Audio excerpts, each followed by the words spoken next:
Shalom Bapak Ibu. Shalom. Luar biasa hari ini. Siapa yang masih ingat temanya hari ini apa?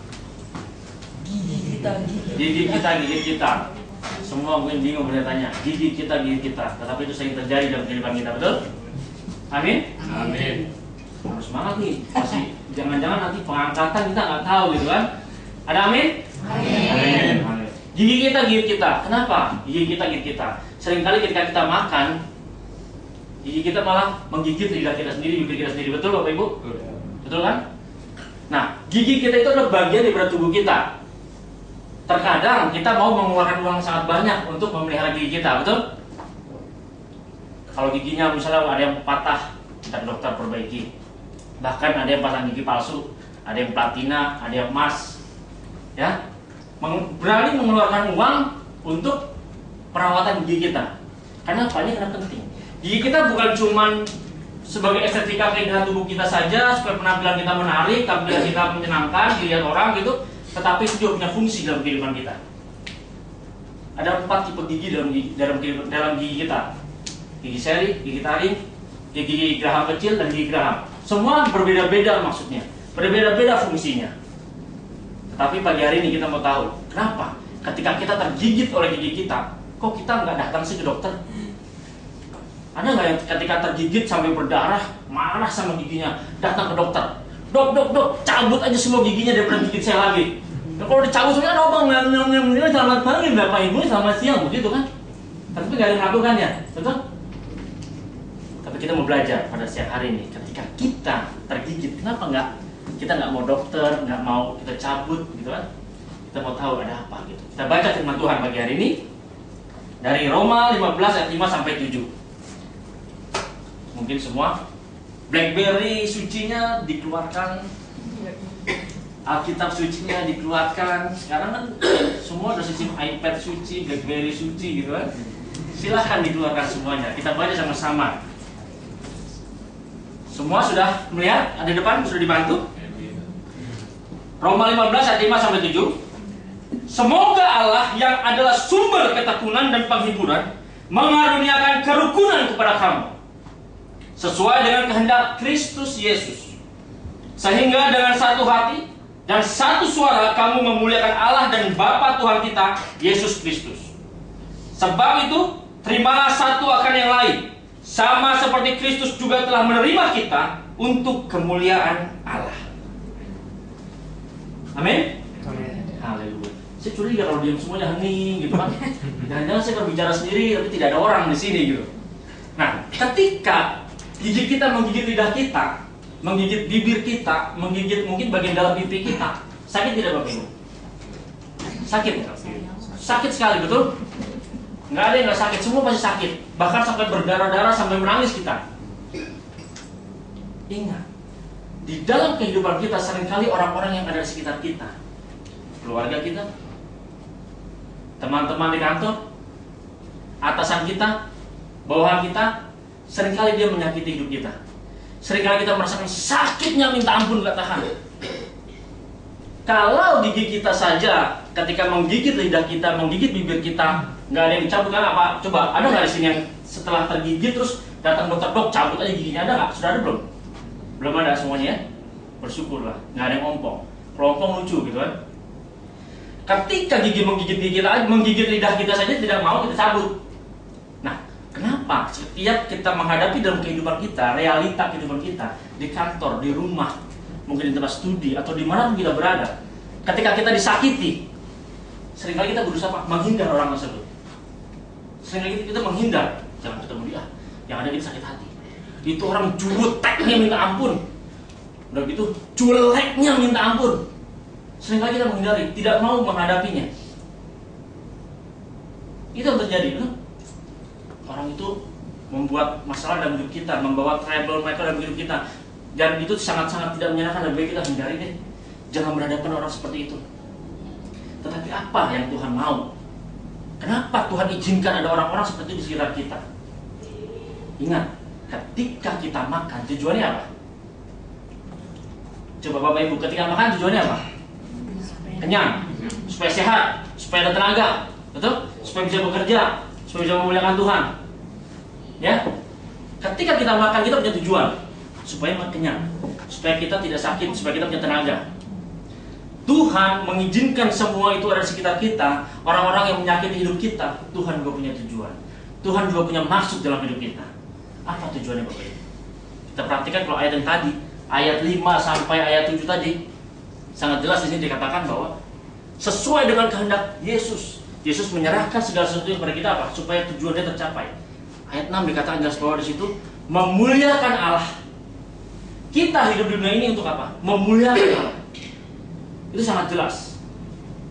Nah, kalau kita menghindari orang-orang yang ada di sekitar kita, apakah kita mengikuti apa yang Yesus mau? Apa yang Tuhan mau? Ketika kita tergigit, ketika kita disakiti, apa yang harus kita lakukan? Apa yang harus kita hadapi? Sakit? Ya, sakit. Ada nggak yang tergigit? Saat tergigit lidahnya, saudara malah ketawa, ha, aku tergigit, aku tergigit. Ada nggak yang seperti itu? Tidak ada, betul? Atau saya mau tahu, ada yang ngomong nggak di sini? Ada yang ngomong nggak? Oh ada, oh luar biasa. Tapi semua buat kemuliaan Tuhan, Ibu, betul? Haleluya. Kenapa? Dan bagaimana kita harus menghadapi setiap terjadi peristiwa dalam kehidupan kita? Kita lihat dari ayat yang kelima. Semoga Allah yang adalah sumber ketekunan dan penghiburan mengaruniakan kerukunan kepada kamu sesuai dengan kehendak Kristus Yesus. Sangat jelas dikatakan di sini bahwa ketika firman Tuhan berkata semoga Allah yang adalah sumber ketekunan dan penghiburan. Jadi yang pertama kita harus punya sikap apa? Sikap ketekunan. Tuhan anugerahkan kepada kita kerukunan. Di dalam kerukunan itu ada ketekunan, ada kesabaran. Bukan hanya kesabaran, tapi kita punya daya tahan.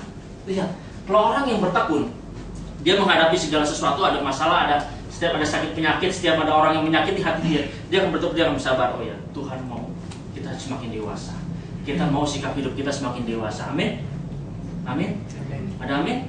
Saya curiga nih kalau nggak ada amin semuanya diam semuanya. Tiba-tiba pengangkatan semuanya gitu kan? Atau semuanya ada sakit hati di sini saat ini gitu. Lagi mengingat-ingat beriman gitu kan? Ada nggak yang nyakitin saya gitu kan? Ada nggak gitu yang ngomongin saya gitu? Ada nggak yang gosipin saya gitu kan? Tetapi ketika kita memiliki ketekunan itu, Tuhan katakan di sini Tuhan anugerahkan kerukunan kepada kita. Berarti kita harus sadari bahwa dalam hidup kita sudah punya roh yang bagaimana kita supaya rukun. Kita punya kesabaran. Bapa kita Yesus itu adalah yang sumbernya berkesabaran dan daya tahannya yang luar biasa. Dia limpahkan kepada kita. Kalau kita sebagai orang percaya berarti dalam hidup kita di Yesus, amin. Ketika Yesus dalam hidup kita, berarti setiap kita menghadapi kita ingat, Yesus saja sabar menghadapi setiap cercaan. Yesus saja sabar menghadapi setiap hinaan, setiap siksaan, setiap cambukan daripada orang Romawi. Dia tahan menghadapi itu semua. Ketika Yesus sudah beri kita, berarti kita siap. Setiap ada orang yang menyakiti kita, kita harus bersabar menghadapinya. Kita harus tekun di dalamnya. Bukan hanya bersabar semua bilang Pak Pendeta, sabar tuh sabar juga ada batasnya. Semua bilang begitu. Bukan hanya itu, ketika kita bersabar, ingat, kita juga punya daya tahan. Dunia ini semakin lama semakin jahat. Ada nggak dunia ini semakin lama semakin baik? Orang target aja di kantor dikasih semakin lama semakin besar, betul? Targetnya semakin lama semakin besar kan? Nggak ada yang semakin kecil, semakin besar. Hidup kita dunia ini semakin lama semakin. Itu firman Tuhan katakan sudah jelas. Berarti semakin ke depan nanti, semakin menemui hari esok nanti, kita akan menemui orang-orang yang mungkin menyakiti hati kita lebih lagi. Mungkin dia lebih bukan hanya menyakiti kita, tapi dia benar-benar mungkin melukai kita, mungkin menggigit kita, menyakiti kita. Sakit rasanya memang, tetapi ingat, Tuhan sudah berikan kepada kita kesabaran. Tuhan aja bisa sabar menghadapi semua siksaan yang dialami. Kenapa kita tidak mau? Kita maunya instan. Karena keegoisan kita. Kita mau terima Tuhan berkatnya aja. Kita datang ke gereja, kita datang ke persekutuan cuma mau apa? Tangannya Tuhan saja. Seringkali begitu kan? Istilahnya maunya tangannya Tuhan saja. Padahal kita seharusnya datang bukan mencari tangannya Tuhan, tetapi kita mencari wajahnya Tuhan. Betul? Mencari siapa? Wajahnya Tuhan. Katakan mencari wajah Tuhan. Bukan mencari tangannya ya, tapi mencari wajah Tuhan. Kalau cari tangannya berarti mencari berkatnya saja. Tapi ketika kita mencari wajahnya Tuhan, berarti kita bersekutu dengan Dia, kita intim dengan Dia. Amin. ketika kita menghadapi, kita harus memiliki sikap, kita harus sabar, kita harus tekun.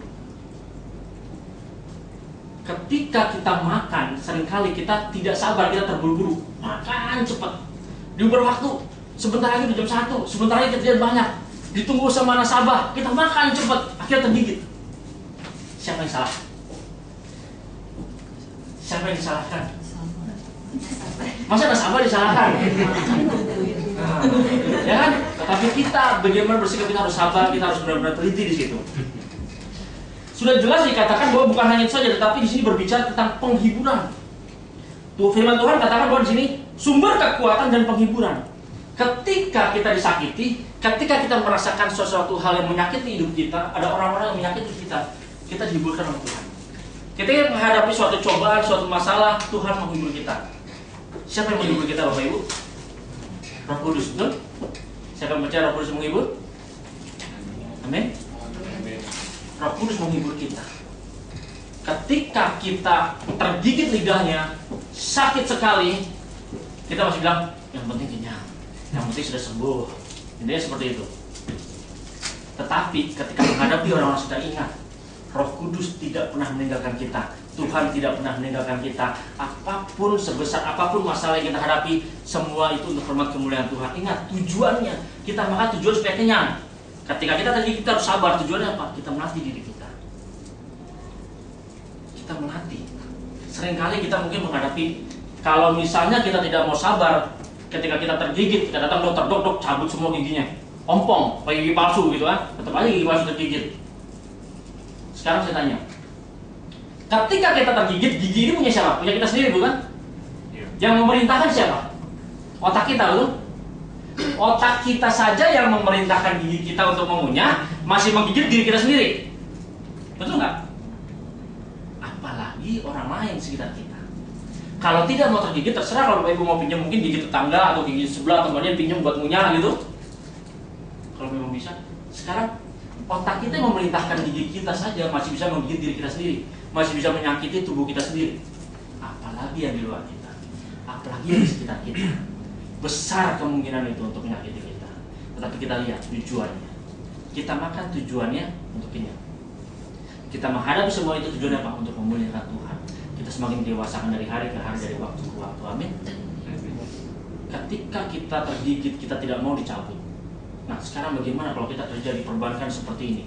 Masa ketika ada orang yang menyakiti, kita sering bertemu, betul? Setiap nasabah punya tipikalnya yang berbeda-beda. Tipe orang yang berbeda-beda. Ada yang galak, ada yang familiar banget gitu kan, yang dekat sekali. Ada yang belum apa-apa, belum tahu penjelasannya sudah marah-marah. Nasabah datang seperti itu. Apakah kita menghindari? Bisa nggak kita hindari? Bisa. Tapi nanti akhirnya target tidak tercapai. Ya, kita harus hadapi. Itu kenyataan, itu realita. Bagaimana supaya kita lebih lagi mampu menghadapi nasabah yang berbeda-beda, yang mungkin menyakiti, mungkin ngomongnya nyakit. Sudah dibilang orang saya maunya seperti ini, maunya cepat, kenapa lama? Transaksi kredit masa bisa lama, bisa sampai 2 minggu, bisa sampai 3 minggu, seperti itu. Janjinya nih berapa hari, tetapi kenapa sampai 2 minggu nggak turun-turun, nggak cair-cair? Ada nasabah yang seperti itu. Tapi apa? Kita harus bersabar. Justru kita seharusnya bersyukur menghadapi orang seperti itu. Kenapa? Karena kita ditempa, kita semakin lagi bisa bertahan. Ketika kita bertahan di dalam situ, kita benar-benar sabar, daya tahan kita semakin meningkat. Kekuatan kita bertahan di dalam tekanan itu semakin meningkat. Disitulah kita memuliakan Tuhan.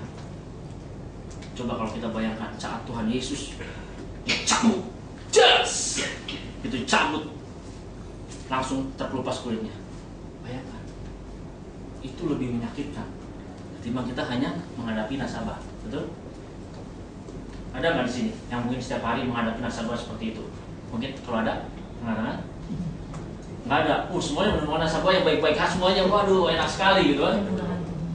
Itu semua memang karena benar Tuhan. Amin. Tetapi ingat, ketika kita menghadapi itu, semua kemungkinan pasti terjadi.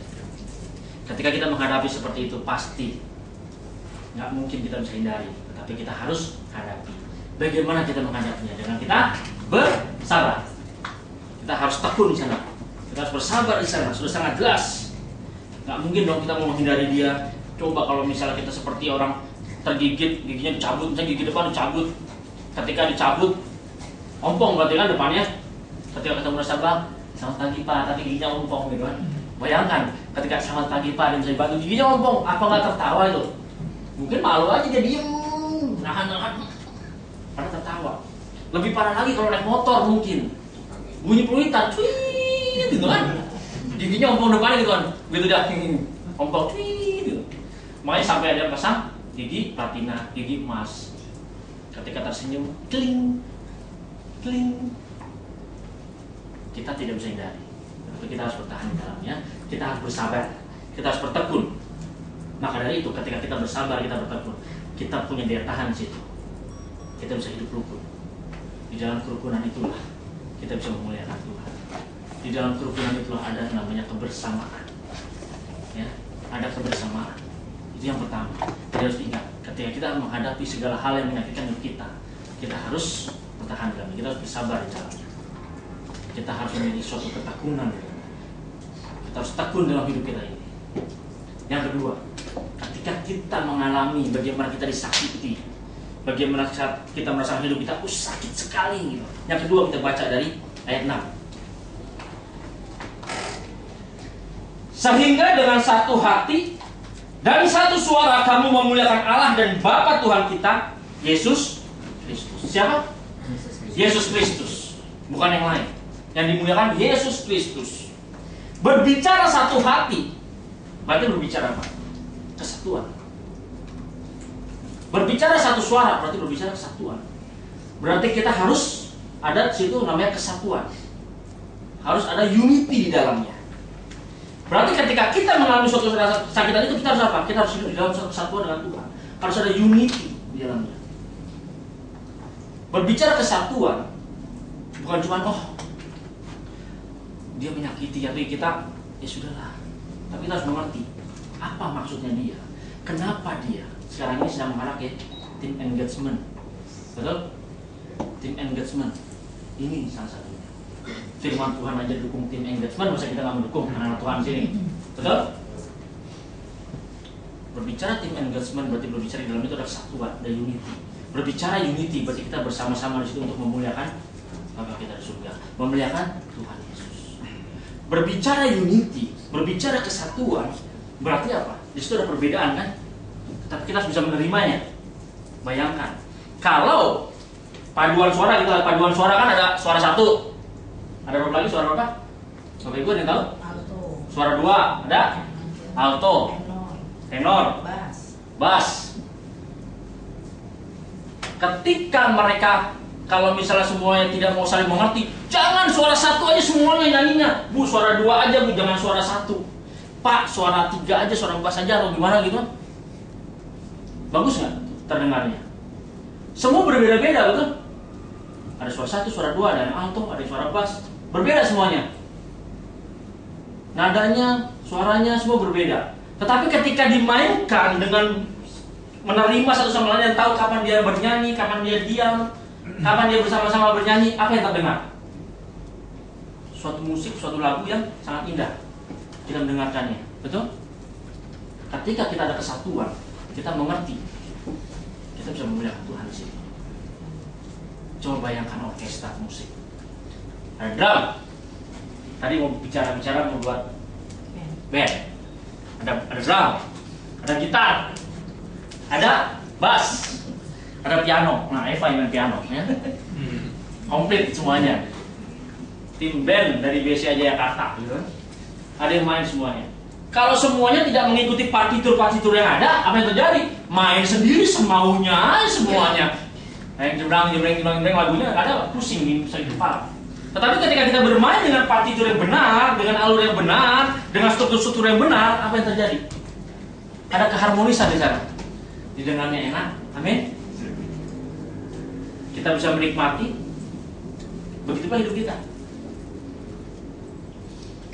Ingat, gigi kita aja berbeda-beda. Ada tadi gigi apa? Seri. Terus taring. Seri udah jelas tuh. Taring udah jelas. Abraham kecil. Gigi Graham kecil. Bukan Abraham ya, Graham. Kalau Abraham kecil nanti lain lagi, itu anak kecil gitu kan. Graham kecil. Udah jelas berbeda-beda. Tugasnya juga berbeda-beda. Ada yang buat mengunyah, ada yang buat menghancurkan, ya. Ada yang buat mencabik-cabik. Kalau semua maunya tugasnya sama, semua ngunyah semua, siapa yang mau mencabik-cabik daging dan mencabik-cabik makanan? Kalau semua tugasnya maunya mencabik-cabik semua, siapa yang mau mengunyah? Nggak ada kan? Tetapi itu punya kesatuan, mereka ngerti tujuannya apa. Dilihat kembali tujuan hidupnya apa. Tujuannya mengunyah makanan yang masuk ke dalam mulut supaya bisa dicerna dan bisa hancur, bisa dicerna ke dalam lambung kita, supaya di lambung kita bisa diproses dan menjadi kekuatan begitu bagi kita. Amin. Hidup kita pun seperti itu. Ketika kita menghadapi sekitar kita seperti itu yang mungkin menyakiti hidup kita, artinya semua buat tujuan kemuliaan Tuhan. Kalau semua buat kita, maunya semua kita aja dijalanin, kita aja dijalanin, betul? Jadi kita harus punya satu kesatuan, hidup di dalam kesatuan, harus mengerti tujuannya apa. Ada kisah di Jepang. Seorang di Jepang mau membongkar rumahnya, sudah 10 tahun rumah itu dia membongkar. Di Jepang itu rumahnya pakai kayu, dan antara tembok dengan tembok itu ada celahnya. Ketika dibongkar tembok ini, dia menemukan seekor kadal yang menempel pada kayu. Kakinya itu menempel pada kayu dan ada paku di dalamnya. Nah, orang itu ketika melihat kadal itu berdiam di situ dan tidak bergerak kemana-mana karena kakinya itu tertancap di kayu dan ada pakunya. Dia telusurin paku ini sejak kapan ada? Ketika ditelusurin paku ini sudah ada sejak 10 tahun ketika rumah itu dibangun. Bayangkan, kadal itu berarti sudah 10 tahun tertancap pada di situ pada saat dibangun rumah ini. Kok masih hidup? Masih tetap di tempat yang sama. Semakin bingung ya. Dia perhatiin, diamati, ditungguin. Ketika dia lihat nggak lama, nggak tahu datangnya dari mana, tidak mengerti datangnya dari mana, datang seekor kadal lagi yang lainnya. Di mulutnya membawa makanan. Datang ke kadal yang satu lagi dan diberi makan kadal itu. Bayangkan, selama 10 tahun kadal ini mendatangi dan memberi makan. Karena apa? Karena cinta, karena kasih. Dia bisa lakukan itu. Kadal, seekor binatang saja bisa melakukan itu. Apalagi kita. Kita bisa menerima sekitar kita karena apa? Karena kasih. Kadal bisa melakukan, masa kita tidak? Ya, jadi kita harus memiliki kesatuan. Sudah sangat jelas kita harus hidup dalam unity. Yang ketiga, ketika kita disakiti, ketika kita merasakan sesuatu hal yang menyakitkan dalam hidup kita. Yang ketiga, sangat jelas dalam ayat 7 dikatakan, sebab itu terimalah satu akan yang lain, sama seperti Kristus juga telah menerima kita untuk kemuliaan Allah. Dari 3 ayat ini semua berbicara untuk apa? Untuk kemuliaan hidup kita, untuk kemuliaan Tuhan, untuk kemuliaan Allah. Sangat jelas tujuannya untuk kemuliaan Allah. Tidak ada perbedaan, it's okay. Sakit, memang sakit, kita harus bertahan di dalamnya. Yang ketiga, sudah jelas dikatakan di sini bahwa sebab itu terimalah satu akan yang lain, sama seperti Kristus yang telah menerima kita untuk kemuliaan Allah. Berarti berbicara apa? Hidup kita harus seperti Kristus yang sempurna. Kalau kita mengaku sebagai murid Yesus, kita mengaku sebagai orang percaya, berarti hidup kita harus mencerminkan Kristus dalam kehidupan kita. Amin. Sangat jelas dikatakan di sini. Berbicara terima satu akan yang lainnya berarti apa? Kita menjangkau dia, menjangkau yang lain dan menyambut yang lainnya. Firman Tuhan jelas dikatakan di dalam Matius 5 ayat 48, karena itu haruslah kamu sempurna seperti Bapamu yang di surga adalah sempurna. Kita harus menjadi saksi dia. Menjadi saksi dia berarti kita harus memiliki karakter Kristus dalam kehidupan kita. Amin. Yang ketiga sudah sangat jelas, berarti kita harus hidup seperti Kristus. Kita sebagai saksinya dia, itu sangat jelas.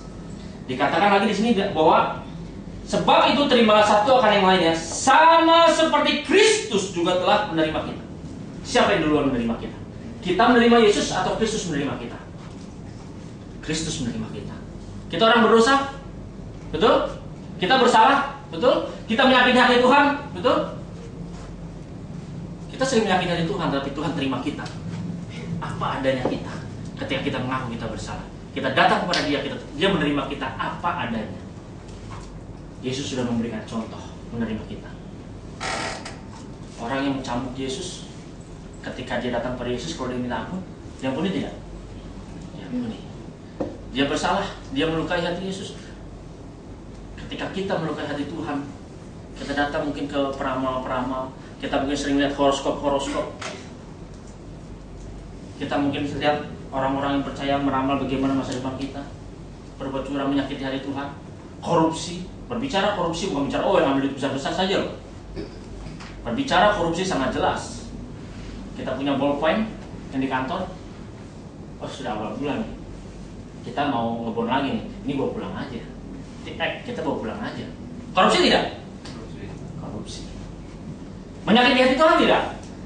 Menyakiti. Ketika kita minta ampun datang sama Tuhan, diampuni tidak? Diampuni. Tuhan terima kita, amin. Apa adanya. Ketika kita mengaku dengan mulut kita berdosa, kita minta ampun sama Tuhan. Tuhan ampuni dan terima kita.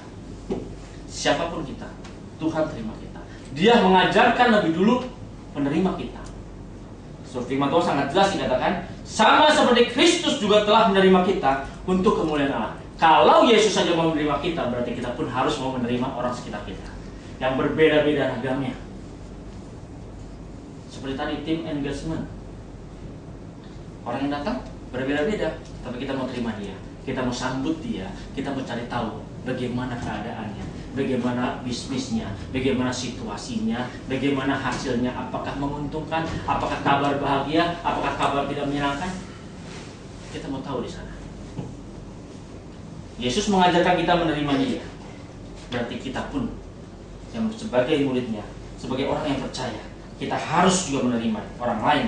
Seperti dalam Amsal 27:17 dikatakan bahwa besi menajamkan besi, sesama manusia menajamkan sesamanya. Besi menajamkan besi, sesama besi di tempat untuk menajamkan. Manusia sesama manusia saling menajamkan. Tuhan memang izinkan ada orang di sekitar kita. Supaya apa? Supaya kita semakin dewasa, kita semakin maju dan kita semakin bertumbuh dalam Tuhan. Tapi semua itu untuk apa? Untuk hormat kemuliaan Tuhan.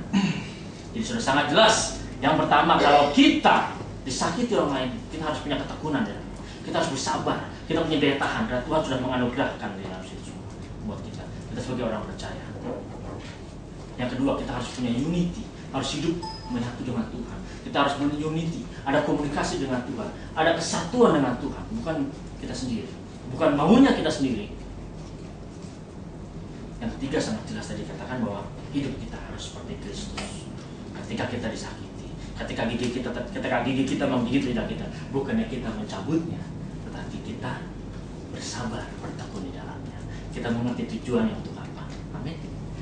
Mari kita berdiri, Bapak Ibu. Haleluya Tuhan. Terima kasih Bapak buat kebenaran firman pada siang hari ini Tuhan. Engkau baik, Engkau sangat baik bagi kami Bapak. Untuk kebenaran firman pada siang hari Tuhan, kami tahu Bapak, banyak hal sekitar kami, orang-orang sekitar kami, lingkungan kami, keluarga kami, teman-teman terdekat kami Tuhan, orang tua kami, atasan kami atau bawahan kami Tuhan, teman-teman dalam pekerjaan kami, mungkin mereka menyakiti kami Tuhan, tetapi kami tahu itu semua diizinkan Tuhan agar kami bertumbuh Tuhan, agar kami semakin dewasa Bapak, dan itu semuanya untuk hormat kemuliaan nama Tuhan saja. Terima kasih Tuhan untuk kebenaran firman pada siang hari ini. Terima kasih Bapak, Engkau baik ya Tuhan Yesus, Engkau baik ya Bapak. Terima kasih Tuhan, kami percaya saat kami selesai menyampaikan kebenaran firman ini Tuhan, saat kami selesai mendengar kebenaran firman ini Bapak, Roh Kudus-Mu Tuhan yang bekerja dalam hati setiap kami ya Bapak. Roh Kudus-Mu Tuhan yang memampukan kami untuk melakukan ini semua ya Bapak. Kami berserah kepadamu ya Tuhan. Engkaulah Tuhan dan Allah kami ya Bapak. Terima kasih ya Tuhan, terima kasih Bapak. Sebenarnya kami melakukan persembahan kami ya Tuhan, memberikan persembahan kami Tuhan di tempat ini Bapak. Kami telah diberkati oleh kebenaran firman Tuhan. Saatnya kami menabur di tempat ini ya Tuhan. Berkati Tuhan, sucikan, kuduskan setiap tangan-tangan yang akan memberi ya Bapak. Berapapun yang mereka beri Tuhan, kami percaya itu yang terbaik dari mereka Tuhan. Ketika mereka memberi Tuhan, Tuhan tidak pernah berhutang kepada kami. Karena ketika kami memberi, kami percaya Tuhan sudah membalaskannya berlipat kali ganda. Terima kasih Bapak. Inilah ucapan syukur kami Bapak atas setiap kebenaran firman-Mu ya Tuhan Yesus. Terima kasih Bapak. Semua diberkati katakan. Amin.